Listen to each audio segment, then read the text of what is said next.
यश चाहिए क्या आपको? यश चाहिए? राधा नाम जप करो, डट के राधा नाम जप करो। जितना राधा नाम जप करोगी ना, बिस्तरे सब जग बिमल कीरति साधु संगति ना टरे, बास वृंदा विपिन पावे श्री राधिका जो कृपा करे। जपो नाम।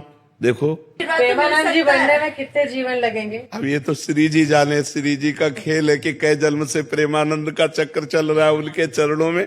पर हम ये जरूर जानते हैं यदि विशुद्ध कीर्ति चाहनी है तो भगवान के नाम में प्रीति कर लो। बिस्तर सब जग विमल कीरति साधु संगति ना टरे, बास वृंदा विपिन पावे श्री राधिका जो कृपा।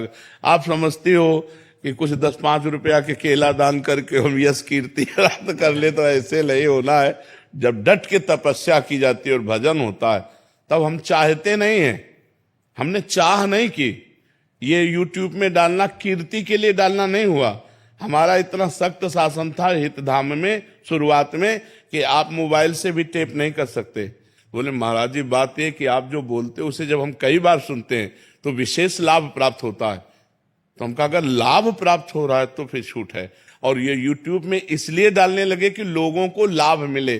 तो भगवान की कृपा से आज हमारे नवयुवक भाई काफी मात्रा में अपने स्वभाव को, अपने आदतों को छोड़कर गंदी आदतों को अच्छी आदतों में, तो इसका बड़ा लाभ मिला कि आज हमारे भारत में, आज हमारे विश्व में आध्यात्मिक सुधार शुरू हो रहा है, आध्यात्मिक परिवर्तन हो रहा है। कुछ ना, अगर 100 में 1 भी सुधर जाए तो यहाँ बैठे बैठे बात कर रहे हैं, बहुत बड़ा लाभ है, बहुत बड़ा लाभ है।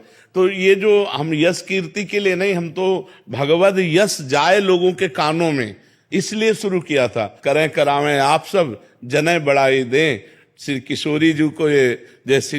तो अगर यश चाहिए तो किशोरी जी से मिलो। बिना किशोरी जी को, किशोरी जी के अधीन है लालजू, और लालजू का समस्त ब्रह्मांड है। जाके अधीन सदाई सांवरो या ब्रज को सिरताज, हमारे माई श्यामाजू को राज। लालन तेरे याधीन सुनरी सखी हो सांच कहत हो, तू जल है ये मीन, तू जल है ये मीन, लालन तेरे ही आधीन। तेरे ही रस बस श्याम सुंदर वर, जांचत हैं ज्यों दीन, लालन तेरे ही आधीन। यदि राधा राधा राधा राधा तो लाडली जी का कृपा प्रसाद बढ़ेगा, यश हो जाएगा। ठीक है ना, इस जन्म में सही तो अगले जन्म में सही, पर खूब नाम जप करो तो मंगल होगा जी। मुकुल जी, महाराज जी, हमारे जीवन में विनम्रता का क्या महत्व है? बहुत बड़ा महत्व है। अगर विनम्र नहीं रहोगे तो आसुरी प्रवृत्ति आपके अंदर हावी हो जाएगी। आसुरी प्रवृत्ति हावी हो जाएगी तो बहुत बड़े दोष प्रकट हो जाएंगे, हमारी दुर्गति करवा सकती है। इसलिए विनम्रता तो आवश्यक ही है। और ये विद्या का जो अध्ययन किया जाता है ये विनम्रता ही सिखाती। विद्या विनयम ददाती। जो आधुनिक विद्या पढ़ करके आज उद्दंड हो रहे हैं, ये विद्या नहीं अविद्या है। वास्तविक विद्या तो वही है जो कम से कम माता पिता के चरणों में झुकना, गुरुजनों के चरणों में झुकना, जिससे बात करो तो आदमी सोचे कि हमने किसी आदमी से बात की है। बात करे तो जिससे देखो उद्दंडता, अहंकार भरा बर्ताव, ये सब आसुरी प्रवृत्तियां बढ़ रही हैं। बिना विनय के तो जीवन, मनुष्य जीवन फिर असुर जीवन है। विनय ही नहीं है तो फिर जीवन क्या है, वो असुर जीवन है। इसलिए विनय का तो बहुत बड़ा महत्व है। और विद्या विनयम ददाती, वही विद्या है जो विनयी बना दे, जो हमें सौम्य गंभीर बना दे, मृदुभाषी बना दे, परोपकारी बना दे, भगवत चिंतन वाला बना दे, तब तो जीवन सार्थक है। आनंद कुमार गुप्ता जी, जबलपुर। महाराज जी, आपके चरणों में कोटि कोटि प्रणाम। गुरुदेव, खुद को भूलकर इष्टाकार वृत्ति में चित्त की दशा कैसे होगी महाराज जी? निरंतर नाम जप करने से। जब हर पल बार बार जहां मन जाए वहां से हटा करके नाम में लगाना, बार बार जहां मन जाए वहीं प्रभु को देखना। जिस वस्तु, व्यक्ति, स्थान में जहां मन जाए वहीं प्रभु को देख। इष्टाकार करना है ना, तो जहां जहां मन, जब ये सृष्टि नहीं थी तो भगवान थे, जब ये सृष्टि नहीं रहेगी तो भगवान रहेंगे। तो बीच में कौन है? भगवान ही है। जब गहना नहीं बना था तब सोना था, जब गहना बिगड़ जाएगा तब सोना रहेगा। तो बीच में गहनों के रूप में क्या है? सोना ही तो है। ऐसे ही स्त्री पुरुष नाम रूप है, लेकिन वो परमात्मा है। तो भजन करते समय हमारा जहां मन जाए वहां से हटाकर भजन में लगाना, या जहां मन जाए जिस स्त्री पुरुष जड़ चैतन्य वस्तु व्यक्ति स्थान पर परिस्थिति घटना सबको भगवान में देखना, तो हमारी वृत्ति भगवदाकार होती जाएगी। अधिक से अधिक भगवान का चिंतन, संसार का चिंतन छूटना, उतने भगवदाकार होना। और जब संपूर्ण चिंतन छूट जाना, तदर्पिता अखिलाचारिता तद स्मरणेन परम व्याकुलते, समस्त आचरण भगवान को समर्पित, एक क्षण के लिए भी विस्मरण होने में परम व्याकुलता पैदा हो जाए, तब भगवदाकार वृत्ति हो जाएगी। पर अभ्यास बहुत जोर का, ये सातु दीर्घ काल निरंतर सत्कार सेवितो दृढ़ भूमि, दीर्घ काल सत्कार पूर्वक निरंतर भजन किया जाए, तब वो दृढ़ भूमि तैयार हो जाती। हर समय नामाकार वृत्ति चलती है। जब नाम में वृत्ति हो जाती है, तब उसमें रूप छाता है। देखिए रूप नामाधीना, और जहां रूप छाया तो भगवदाकार वृत्ति हो जाती है। भगवान का रूप ऐसा है कि एक बार जो देख ले तो फिर और कुछ देखने लायक नहीं रहता, वो उसी प्रेम में मतवाला हो जाता है। रूप छके घूमत रहे, तन को तनिक न भान, नारायण दृग जल बहे, यह है प्रेम पहचान। बार बार आंसू निकल रहे हैं, बार बार भगवान के चिंतन में विकल है, तो और कुछ याद है, और कछु न सुहाए तिनको, जुगल सेवा सुख पगी, केवल प्रिया प्रीतम, और कुछ अच्छा ही नहीं लगता। जब सर्वोत्तम रूप देखने को मिल जाता है, सर्वोत्तम आनंद मिल जाता है, आत्यंतिक सुख मिल जाता है, तो इन क्षणिक नाशवान भोगों की तरफ या नाशवान रूपों की तरफ मन जाएगा ही क्यों? तब वो भगवदाकार वृत्ति हो जाती है। पुनीत कुमार शर्मा जी। राधे राधे प्रभु जी। राधे राधे महाराज जी। महाराज जी, मन की शांति के लिए कोई आप मंत्र बता सकते हैं? राधा राधा, सब जगह खूब सेवा सत्कार भजन साधना करने के बाद राधा। पूज्यपाद भाई जी हनुमान प्रसाद पोद्दार जी के पास बाबा राधा, अंतिम स्थिति राधा। अगर पकड़ पाओ तो पकड़ लो, नहीं तो फिर राम कृष्ण हरि भगवान के विविध नाम है, जो नाम प्रिय लगे सो नाम जप करो। सब नामों में समान सामर्थ्य है, सब नामों में उद्धारक शक्ति समान रूप से है, लेकिन हमसे पूछोगे तो हमारा प्राण धन जीवन राधा।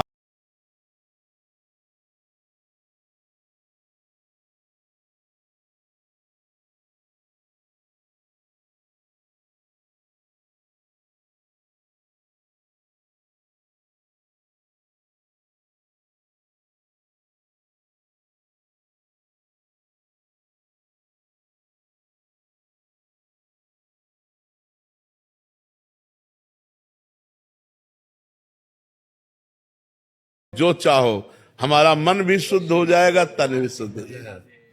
जी। अमन तिवारी जी, रीवा से। राधे राधे। राधे राधे महाराज जी।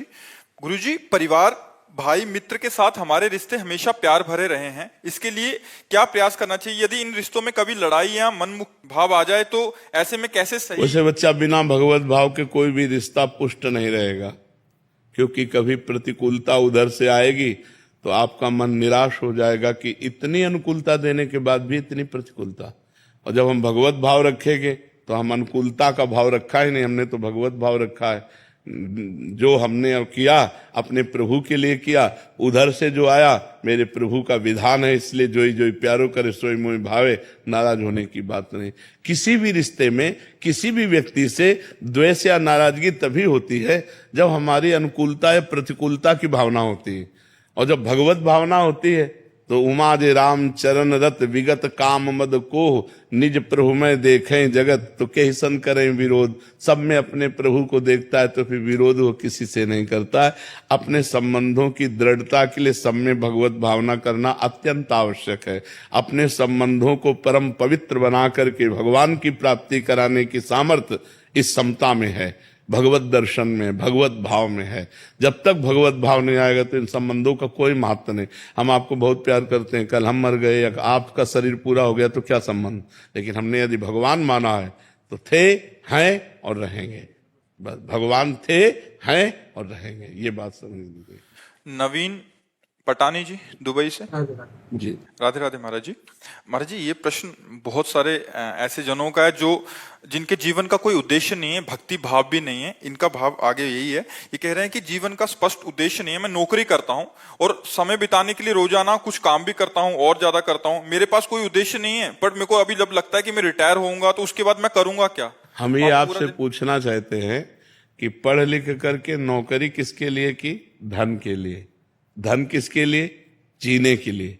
लेकिन जी किसके लिए रहे हो? अब इसका उत्तर दे दीजिए, जी किसके लिए रहे हो? यदि आपके जीवन में भगवान नहीं है, आपके जीवन में प्रेम नहीं है, आपके जीवन में सच्चिदानंद नहीं, तो फिर वो यही क्रम कि जी रहे हैं रुपया कमाने के लिए, रुपया कमा रहे, जीने के लिए जी रहे, भोगों के लिए रुपया कमा, तो ये तो सब नाशवान चक्र। व्यवहारिक बुद्धि में इसका उत्तर होगा, अगर अध्यात्म नहीं है कि परिवार बच्चों के लिए, तो इसलिए तो नाशवान खेले, तो स्वाप्निक खेल, इसमें कुछ सत्य नहीं है। हाँ बहुत पैसा कमाऊं बच्चे, हाँ ठीक है, बहुत बढ़िया है, लेकिन मरोगे तब इसके बाद क्या है? दुनिया में लाखों का मेला जुड़ा, हंसा जब जब उड़ा, कोई साथी नहीं। उस समय बोलिए, उस समय नाम साथी है। आज बहुत सुंदर भगवत चर्चा सत्संग में हुई थी कि जिसका मन भगवान में बस में नहीं हुआ, नहीं लगता, और वो थोड़ा बड़ा भजन करता है, सत्संग करता है, और तो उसकी गति क्या होगी? भगवान में मन लग जाए तो भगवत प्राप्ति हो जाए। लेकिन जब मन जितेंद्रिय नहीं, ना इंद्रिय वश में, ना मन वश में है, और ना मन भगवान में पूर्ण रूप से लगा है, लेकिन वो भजन साधन कर रहा है, नाम जप कर रहा है, सत्संग सुन रहा है, पाठ कर रहा है, तो भगवान ने कहा उसकी दुर्गति नहीं हो सकती, उसका पतन नहीं हो सकता। वो श्रीमान कुलवान धनवानों के यहाँ उसका जन्म होगा, और ऐसा भक्ति का माहौल होगा कि अगले जन्म से भगवत प्राप्ति हो जाएगी। तो हमें लगता है कि हमारे जीवन का उद्देश्य भगवान की प्राप्ति होना चाहिए। या भगवान से मतलब नहीं रख पा रहे हो, मान लो अभी इतनी पवित्रता नहीं, तो इतना तो हो जाए कि मनुष्य बनाओ तो सुअर कुत्ता ना बनूं। इतना तो उद्देश्य हो ही जाए, तो कम से कम हम इतना भजन तो कर ले कि हमें फिर मनुष्य शरीर मिले और हम फिर अच्छे कर्म करें और भगवान को रिझा लें। तो इसलिए भजन करो, इसलिए भजन करो कि ये जो पदवी मिली है, जो सुख सुविधा मिली है, जो मनुष्य शरीर मिला है, ये दोबारा भी मिल जाए, क्योंकि ये पुण्य बल से मिला है, भगवान की कृपा बल से मिला है। तो दोनों बल हमारे पास हो, पुण्य बल भी हो और भगवान का कृपा बल हो। तो नाम जप से बढ़कर कोई पुण्य नहीं। अगर हमारे पास 100 रुपया है तो हम 1 रुपया किसी गरीब की सेवा में लगाने की भी सोचें, क्योंकि जो 100 रुपया भी मिले, अगर 1 रुपया जमा हो जाएगा तो आगे हमें मिलेगा। और नाम जप कर रहे हैं इसलिए भगवान की कृपा हमें प्राप्त होगी। तो 2 कार्य, एक परोपकार और एक नाम जप, ये 2 कार्य जीवन में कर लो। हर व्यक्ति को करना चाहिए। भाई बैंक बैलेंस क्यों करते हो? आगे के लिए करते हो ना, लेकिन इस शरीर के आगे की बात सोचो। अब वो सोच ही नहीं है, ये सोच केवल भारत में है, मरने के बाद क्या होगा, इस बात को केवल भारत के ब्रह्म ऋषियों ने जगाया है, नहीं तो और तो बस जियो खाओ मरो। तो हमें लगता है जीवन को सार्थक करने के लिए नाम जप और परोपकार अवश्य करना चाहिए। परोपकार बहुत बड़ा धर्म है, परहित सरिस धर्म नहीं है। त्रिलोक कुमार जी राजस्थान से। राधे राधे महाराज जी। महाराज जी, मैं कर्म में विश्वास रखता हूं और आपको यूट्यूब माध्यम से 1 साल से सुन रहा हूं। महाराज जी, मेरा प्रश्न है कि रामायण में एक बताया गया है कि कर्म प्रधान विश्व करी राखा, जो जस करहि तो तस फल चाखा, और सकल पदार्थ ही है जग माही, कर्महीन नर पावत नाही। तो महाराज जी एक तरफ कहते हैं कि होई है सोही जो राम रचि राखा। तो केवल कर्म तक सीमित रहना चाहते हो क्या? केवल कर्म तक करना चाहते हो क्या? तो कर्म 2 ही प्रकार के होते हैं, शुभ कर्म और अशुभ कर्म, और इनकी दोनों की गति बस नरक, स्वर्ग और मृत्यु लोक। तो दुर्गति से बचोगे क्या कर्म करके? सत्कर्म करना है, भगवत कर्म करना है, भगवान के अधीन होकर के कर्म करना है, श्री कृष्ण अनुकूलेन कर्म करना है, प्रतिकूल से विसर्जनम करना है, भजन करना है, परोपकार करना है, माता पिता की सेवा करनी है, पुत्र परिवार आदि का पालन करना है, और ये सब कर्म भगवान को अर्पित करके भगवत प्राप्ति करनी है। अगर भगवत प्राप्ति नहीं तो शुभ अशुभ कर्मों के पचड़े में तो पूरा संसार फंसा हुआ है। सब संसार कर्म कर रहा है, तुम ही थोड़ी कर्म कर रहे हो। बिना कर्म किए कोई एक क्षण भी नहीं रह सकता। तो सब कर्म कर रहे हैं, शुभ कर्म बन रहे हैं, अशुभ कर्म बन रहे हैं। शुभ का फल सुख मिल रहा है, अशुभ का फल दुख मिल रहा है। दुख सुख की इसी पचड़े में सब फंसे हुए हैं। तो को मानो दे इसी के लिए मिला है क्या? केवल कर्म करते हुए सुख और दुख का भोग करना, मानव देह का फल मिला है। सुख दुखे समय कृत्वा लाभा लाभौ जया जयो। सुख दुख में समान भाव करते हुए, लाभ अलाभ में, जय पराजय में समान भाव करते हुए परमात्मा प्राप्ति करने के लिए, परमात्मा प्राप्ति करने के लिए शुभ अशुभ दोनों कर्मों का नाश करना होता है। शुभ अशुभ दुर्ग विध्वंस बल तब जयति जयति जग उच्चरे। शुभ अशुभ दोनों कर्मों का जब नाश होगा तब भगवत प्राप्ति होगी। अब ये आता है, ये कला आती है दोनों कर्मों का नाश करने की। वो है हुई है सोई जो राम रचि राखा, को करि तर्क बढ़ावे शाखा। वही होता है जो भगवान ने रच रखा है। तो अब भगवान ने हमें मानव देह रच रखा है, भगवान के हम अंश हैं। अब हम भगवान का भजन करके शुभ अशुभ का नाश करके भगवत प्राप्ति करेंगे। कर्मों के क्या, कर्म तो सब जीव कर रहे हैं। कौन सा ऐसा जो कर्म विहीन हो? कुछ पाप कर्म हो रहे हैं, कुछ पुण्य कर्म हो रहे हैं, लेकिन कर्मों के ऊपर जो उठे तब तो बात बने। मनुष्य जीवन केवल कर्मों में ही फंसे रहने के लिए थोड़ी है। कर्म समर्पण करके कर्म योग करने के लिए है। कर्म योग के द्वारा भगवत प्राप्ति करो, भक्ति योग के द्वारा भगवत प्राप्ति करो, ज्ञान योग के द्वारा भगवत प्राप्ति। ये योग प्राप्त करने के लिए मानव जीवन है। समझ पा रहे हो आप? हरेंद्र सिंह जी, राधे राधे महाराज जी। महाराज जी, मैं एक फौजी हूँ, वर्तमान में आपातकालीन सेवाएं जो होती हैं उसमें कार्यरत हूँ। देश व विदेश की प्राकृतिक आपदाओं में अपना कार्य करता हूँ। महाराज जी, गुरु जी, मुझे भक्ति का भाव बिल्कुल नहीं था, परंतु सोशल साइट पे आपकी वीडियो देखकर भक्ति भाव आ गया। जब भी आपकी वीडियो देखता हूँ तो आंखें नम हो जाती हैं। महाराज जी, ये किस दशा को दर्शाता है? सात्विक प्रवृत्ति को, कि आपका हृदय सत्वगुण से युक्त होकर पवित्र हो रहा है। पवित्र हृदय में जब हम सत्संग सुनते हैं, भगवद वार्ता सुनते हैं, तो हमारे अश्रु आने लगते हैं। इससे हमारा प्रमाण मिलता है कि मन धीरे धीरे पवित्र हो रहा है, हमें धीरे धीरे भगवान की तरफ बढ़ाया जा रहा है, धीरे धीरे हमारे ऊपर भगवान की कृपा हो रही। ये पवित्रता का, मन की पवित्रता का लक्षण है। गदगद सुर नैना सजल दंपति रस रय भीन, ईगत वृंदा विपिन में फिरे प्रेम तल्लीन। वो तो मानो वृंदावन के लिए कह रहे, और आप कहीं भी हो, भगवान की बात सुनकर, भगवान का नाम सुनकर, भगवान की याद में आंसू आना, ये परम पवित्रता का लक्षण है, भगवान की कृपा का लक्षण है। छवि शर्मा जी, नोएडा से। राधा वल्लभ श्री हरिवंश महाराज जी, गुरुदेव, आपके दिव्य प्रवचन के माध्यम से मेरे परिवार नाम जप में धीरे धीरे बढ़ रहा है महाराज जी, और ग्रस्त जीवन शांतिपूर्ण और सुख में व्यतीत हो रहा है। गुरुदेव, आपके वचनों से ही अमूल्य ज्ञान प्राप्त हुआ कि पति ही परमेश्वर है, उनके भीतर भगवान का स्वरूप देखा जाए और श्रद्धा से उनकी सेवा की जाए। इसी भावना से प्रेरित होकर मैं प्रतिदिन उनके किसी कार्य क्षेत्र या अथवा तीर्थ से लौटने पर श्रद्धा पूर्वक उनके चरण स्पर्श करती थी। इससे वे प्रसन्न होते थे। किंतु अब जब बहुत ऐसा मतलब अब अंगुलियों में गिना जा सकता है। जैसे आप आज्ञा का पालन कर रहे हैं, शास्त्र आज्ञा का, और आप ऐसे चल रहे हैं, ऐसे अंगुलियों में गिना जा सकता है माताओं बहनों को। मतलब सैकड़ों हजारों में नहीं, अंगुलियों में गिना जा। तो ये तो बहुत उत्तम बात है, बहुत धर्म की बात है, और हमारे भारत की ही केवल बात है कि यहाँ की माताएं बहनें अपने पति में भगवान का दर्शन करके भगवान को भी परास्त कर दिया। अनुसुईया जी ने अत्रि मुनि पर भगवत भाव करके भगवान शंकर और ब्रह्मा और विष्णु को 6-6 महीने के बालक बना के पालने में झुला दिया। ये देखो पातिव्रत धर्म, पातिव्रत धर्म का प्रभाव। धर्मराज भी चक्कर में पड़ गए और सावित्री अपने सत्यवान को वापस लेकर के ही आई। तो पतिव्रता में बहुत बड़ी सामर्थ्य है। जैसे एक यति ऐसे एक सती। आप अपने पति की अनुकूलता प्रतिकूलता पर न जाएं, भगवत भावना पर जाएं और नाम जप करें, इसी से भगवत प्राप्ति हो जाएगी। किंतु जब से उन्होंने दीक्षा नियमावली का पालन शुरू किया है, वे चरण छूने से विनम्रता पूर्वक मना करने लगे हैं। वे कहते हैं कि इससे उनके पुण्य और भजन की शक्ति प्रभावित हो सकती है। फिर भी मैं अपनी आदत और श्रद्धा के वश सुनो, वो अगर मना करते हैं तो उनके सुख के लिए दूर से नमस्कार कर लीजिए। दूर से नमस्कार, मान लो उनको रुचि नहीं, तो हमको क्या करना है कि हमारे प्यारे को जैसे पसंद हो।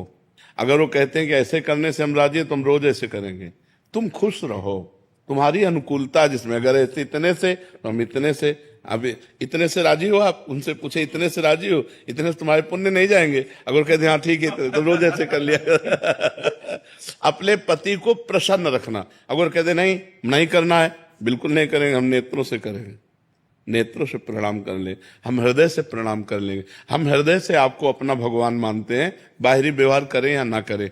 जैसे जेहि विधि प्रभु प्रसन्न मन होई, करुणा सागर कीजिए सोई। हे प्रभु, जिस तरह आप प्रसन्न रहे हम वैसे ही बर्ताव करेंगे।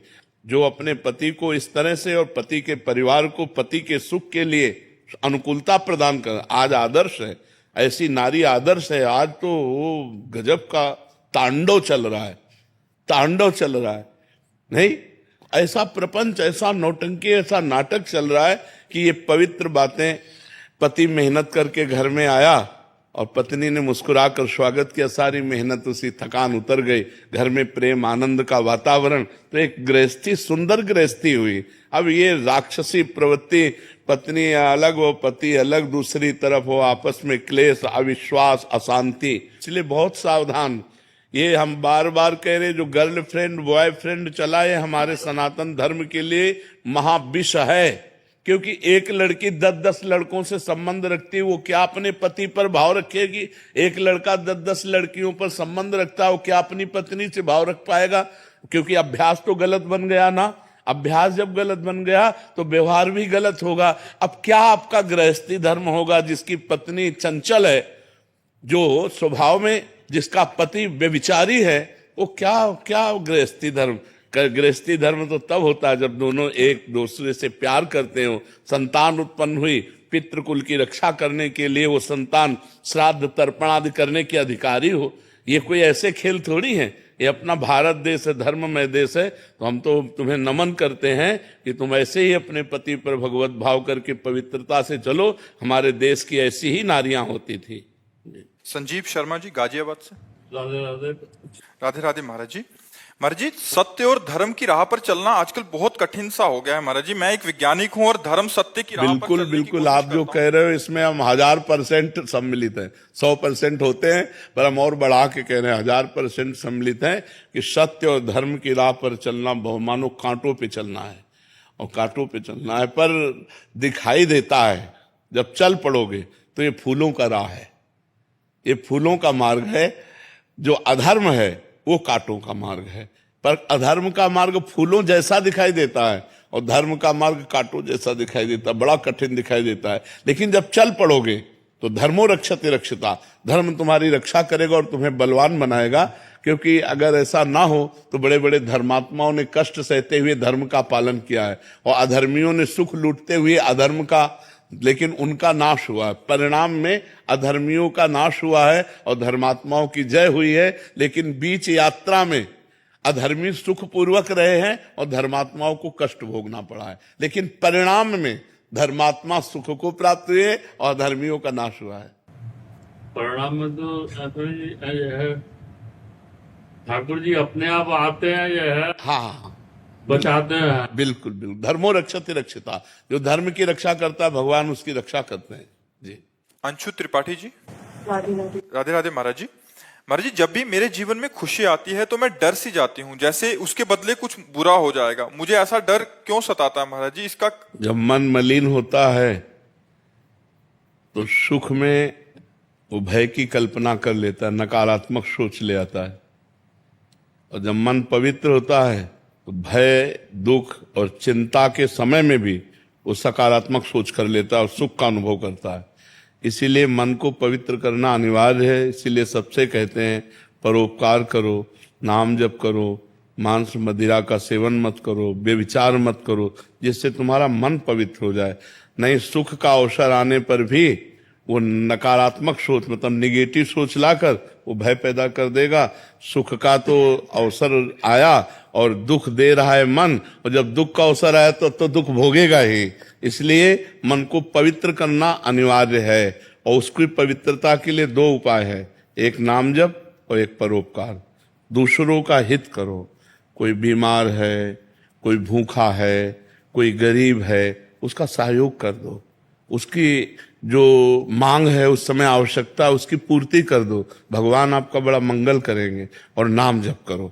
नाम जप के बिना सब बात गड़बड़ है। इसलिए किसका प्रश्न है? हाँ, इसलिए नाम जप करो और परोपकार की भावना रखो और घर परिवार में सबकी सेवा करो। और नकारात्मक सोच अपने आप चली जाएगी यदि नाम जप करोगे। देखो, बड़ी से बड़ी दुख की परिस्थितियों में भी भक्तों ने आनंद का अनुभव किया है। भगवान की बड़ी कृपा है, ऐसा बोले। देखो सकारात्मक सोच का फल, कि बड़ी से बड़ी विपत्ति है, दुख है, उनसे जब वार्ता की गई तो कहते बड़ी कृपा है भगवान की। मतलब दुख में भी भगवान की कृपा का अनुभव करके वो सुखी हो रहे हैं। और यहाँ सुख में भी भय की एक, कि कहीं भय ना आ जाए, संशय वृत्ति आ गई, तो ये मन की मलिनता है। इसको निर्मल करने के लिए नाम जप और परोपकार कीजिए। अभी जी पंजाब से। जी महाराज जी, आपके चरणों में कोटि कोटि प्रणाम। गुरुदेव भगवान, जैसे आप कहते हैं कि परिवार में किसी एक को भगवत प्राप्ति हो जाती है तो 21 पीढ़ियां तर जाती हैं। तो महाराज जी इसका भाव क्या है महाराज जी? पीढ़ियों भगवत को दोबारा प्राप्ति होना बहुत कठिन बात होती है, कल्याण हो जाना बात अलग होती है। वही जैसे 21 पीढ़ियां मतलब उनका कल्याण होने का मतलब कि दोबारा जन्म नहीं होता। हाँ, फिर नहीं, पक्का नहीं होगा, इसमें कोई संशय नहीं है। देखो, भारतीय सुविधा जैसे कोई बड़ा अधिकारी होता है तो उसके माता पिता फ्री रेल में चल सकते हैं, उसके परिवारजनों को होते हैं ना सुविधाएं। तो जब कानून, अपनी भारत सरकार इतना सुविधा परिवार वालों को देती है, भाई लड़का नौकरी में तो माता पिता फ्री क्यों चल देंगे? बोले नहीं, सुविधा है, कब परिवार को सुविधाएं नहीं मिलती? तो भगवान ने सुविधा दी है कि अगर एक भक्त निकल गया और भगवान को प्राप्त हो गया, भगवान का साक्षात्कार कर लिया, तो 14 पीढ़ी आगे की और 7 पीढ़ी पीछे की, 14 और 7 21 पीढ़ियां तर जाती है। पर हो तो भगवत प्राप्त। 2-4 माला घुमाने वालों के लिए भगवत प्राप्त हो गए। तो अगर उसके कुल में हो गया तो 17 सा लोकांतार्यत, उतर जाता है, लोगों को उतार देता है, बड़ी बात होती है ना। कुलम पवित्रम जननी कृतार्था, शास्त्र कहते वो कुल पर सो कुल धन्य उमासुन जगत पूज्य सुपनीत, श्री रघुवीर परायण जे जन उपज विनीत। भगवान का विनय संपन्न भक्त जो पैदा हुआ भगवत सागर, वो कुल जगत पूज्य हो जाता है। अहोबत सुपचतो गरियान यज्ञ वर्तते नाम तुभ्यम। वो चाहे चांडाल क्यों ना हो, नीच स्वपच क्यों ना हो, अगर जिसकी जिह्वा पे भगवान का नाम आ गया और भगवान का निरंतर नाम जप कर रहा है, वो जगत पूज्य गरियान, वो जगत में सबसे श्रेष्ठ है। नाम प्रसंग कहत उपदेश जाया धर्म धन्य सो देश, धन्य सो कुल जय जन्म भयो, धन्य सो तात, धन्य सो माय, संतत सकल सुनो चितलाय, श्री हरिवंश प्रताप जस। नाम जप करने वाला बालक जिसके, तो वो देश धन्य, वो कुल धन्य, वो माता धन्य, वो पिता धन्य, धन्य धन्य हो जाते हैं। लेकिन असली भक्त भगवान का पैदा हो जिसके कुल में, उसके लिए लिखा हुआ है कुलम पवित्रम जननी कृता था। हाँ जी। रेणु जी मथुरा से, राधे राधे महाराज जी कि मैं पतिव्रत धर्म का पालन करते हुए अखंड सुहाग की कामना हेतु अगर नाम जप या पूजा पाठ करूं तो क्या मुझे भगवत प्राप्ति हो जाएगी? बिल्कुल हो जाएगी, बिल्कुल हो जाएगी, बिल्कुल हो जाएगी, बिल्कुल हो जाएगी। और भगवान आपके पति की आयु की रक्षा भी करेंगे, क्योंकि भजन में बड़ा बल है, तपस्या में बड़ा बल है, संयम में बड़ा बल है। महाराज जी इनका एक और प्रश्न है कि महाराज जी माताएं बहनें जो घूंघट करती हैं, क्या इसकी कोई धार्मिक मान्यता है या पवित्र आचरणों में? पवित्र आचरणों के लिए ये ग्रामीण मान्यता है, धार्मिक या शास्त्रीय मान्यता नहीं है। ये जो घूंघट है, ये इसलिए कहा जाता है कि हम रूप दर्शन न करावें और न सहसा किसी के करें। नारी की पवित्रता का बहुत बड़ा उसमें, अब आजकल तो ये सब देखने को नहीं मिलता, लेकिन गांवों में बूढ़ी माताएं अब भी इतना डालेंगी। अच्छा, घर में जैसे बूढ़े कोई जाते थे तो कहे दादा आ गए सब घूंघट करके, में आज भी है, गांव में आज भी है, गांव में है तो ना। हाँ, तो देखो कितनी पवित्रता थी कि पूज्य जन जो है वो ऐसे सावधान करके जाते थे कि माताएं बहनें यदि असावधान हो तो सावधान हो जाए, कि हम उनके अंग भी न देखें, उनका चेहरा भी न। गांव में तो ऐसा होता था कि मरने के बाद जब परवाह करने जाते तब कहते थे यार तुम्हारी बहू को तो हमने आज देखा है, नहीं तो और देखो ये मर्यादा पुरुषोत्तम भगवान श्री राम के समय में भी था। जिस समय सीता जी के शीश फूल आदि जो है वो लक्ष्मण जी को दिखाए कि सीता जी के आभूषण है, किष्किंधा में जब सुग्रीव जी ने दिए कि विमान के ऊपर से सीता जी ने, तो उनका प्रभु यदि माता के चरणों के कोई आभूषण होते, देवर हैं कि माता के चरणों के आभूषण होते तो मैं बता सकता था। हमने कभी माता को ऐसे नहीं देखा, ऐसे चरणों की तरफ। मतलब छोटा भाई बड़े भाई की पत्नी को मां समझता था और बड़ा भाई छोटे भाई की पत्नी को बेटी के समान समझता था। आज अब तो ऐसे राक्षस पैदा होते चले जा रहे कि अपने बच्चों के साथ ही दुष्कर्म करने के लिए तैयार हैं, फिर बहू बेटियां और सब। तो ये बड़ी पवित्रता का प्रतीक है। पहले ये कोई शास्त्रीय नहीं है, ये कोई शास्त्र में ऐसा आदेश नहीं है, ये ग्रामीण व्यवहार है। कुछ ग्रामीण व्यवहार ऐसे होते हैं जो कुल मान्यता हजारों वर्षों से चली आ रही। अब बड़ा समय खराब हो गया है और उसी का परिणाम भोगना पड़ रहा है। नहीं भोगना पड़ रहा है, फ्रेंड बॉयफ्रेंड, ये कहीं कोई मान्यता, कहीं कोई ऐसी। अरे गांव के बुजुर्ग ब्याह तय कराते थे और बाद में दूल्हा दुल्हन देखते थे कि ये हमारी दुल्हन है, ये हमारे दूल्हा है। नहीं तो इतना घूंघट काढ़े और बस घर में आके पता चलता था कि ये हमारी दुल्हन है। और आजकल तो मतलब लिव इन रिलेशन के बाद ब्याह होते हैं, नहीं होते? तो क्या मतलब पवित्रता रह गई? क्या पहले ब्याह करके आते थे तो दुल्हन दूल्हा नहीं मिलते थे, पूरे गांव के देवी देवता पूजते थे, बुजुर्ग, और खवा पिया के सबके आशीर्वाद लेके फिर वो गृहस्थी धर्म में जाते थे। महाराज जी, घर गृहस्थी का एक और प्रश्न है। महाराज जी, आप कह रहे हैं कि आप अपने माता पिता को बहुत प्यार करते हैं और संसार से सबसे ऊपर समझते हैं, परंतु मैं अपनी पत्नी से भी बहुत प्यार करता हूं, परंतु पत्नी और माता पिता में अच्छी सुलह नहीं है। महाराज जी, इस स्थिति में मैं कैसे दोनों को हाँ, दोनों का प्राथमिकता माता पिता की रखनी, क्योंकि अर्धांगिनी अपना ही अंग है और हमें प्रकट करने वाले माता पिता हैं। तो अर्धांगिनी को इतना कि आप हमारे माता पिता की सेवा ना करें, मानते हैं, लेकिन आप हमें नहीं रोक सकते। हम आपकी सुविधा, आपकी अनुकूलता आपको देंगे, लेकिन आप हमारे माता पिता की सेवा में अगर तनिक भी विरोध करते हैं तो हमारे आपके संबंध में विरोध हो जाएगा। माता पिता का त्याग नहीं कर सकते, ये जरूर आप में होना चाहिए। अगर ये नहीं है तो जो अपने माता पिता का त्याग कर दे पत्नी के कहने पर, फिर क्या है? फिर धर्म में वीरता नहीं रही। ऐसा नहीं होना चाहिए। जो लड़की इस तरह की मतलब व्यवहार वाली हो कि आप हमसे प्यार करते हो, तो आप अपने माता पिता का त्याग कर दो, तो उसे कह देना चाहिए कि तैयार रहना, त्याग के लिए तैयार रहना। जिस दिन हमारे माता पिता की सेवा में व्यवधान उपस्थित कर दोगे, उसी दिन हमारे आपके बीच में संबंध विच्छेद हो जाएगा। और अगर आप हमारे माता पिता की सेवा करती हो तो हम आपको प्राणों से अधिक प्यार करेंगे, नहीं करती हो तो आपको अधिकार देंगे, लेकिन आप हमारे को सेवा में जाने से नहीं रोक सकती हो। इतना जरूर रहना चाहिए।